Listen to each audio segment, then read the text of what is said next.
विश्रामवाडी airport road number 7 जय महाराष्ट्र. श्याम काटे.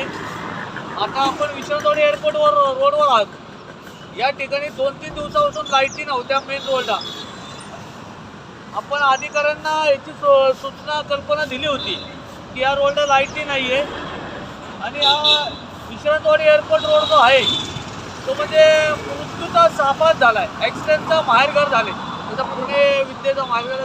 इथं accident प्रत्येक आठवड्याला ॲक्सिडेंट होतात. गेल्या वर्षी पण ॲक्सिडेंट झाला होता. 2 बाईक्सवर याच ठिकाणी 2 बाईक्सवर त्यांचा ॲक्सिडेंट झाला होता. ते दोघंजणं जागेवर म्हणजे दोघं जणांचा मृत्यू झाला.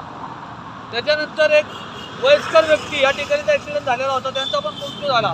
तर असं या ठिकाणी आज गेल्या आठवड्यात एक गल्ली नंबर 2 ना रोड नंबर 2 कट डिवायडर त्या ठिकाणी पण ॲक्सिडेंट झालेला होता कारचाच असा. आज या ठिकाणी रात्रीच्या सुमारास कुठली गाडी लाल रंगाची स्विफ्ट आपण बघा तिचा ॲक्सिडेंट झालेला खूप मोठा असा ॲक्सिडेंट झाला. 5 जण त्याच्यामध्ये होते.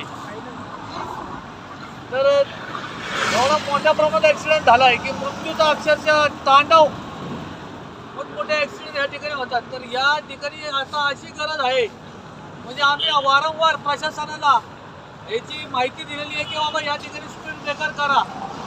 जसं की हा विश्रामवाडी एअरपोर्टवर तुम्ही म्हणता इथे स्पीड ब्रेकर करता येत नाही, पण स्पीड ब्रेकर का करू नये? कारण इथं अजून किती बळी घेणार प्रशासन, या ठिकाणी किती बळी घेणार आहे.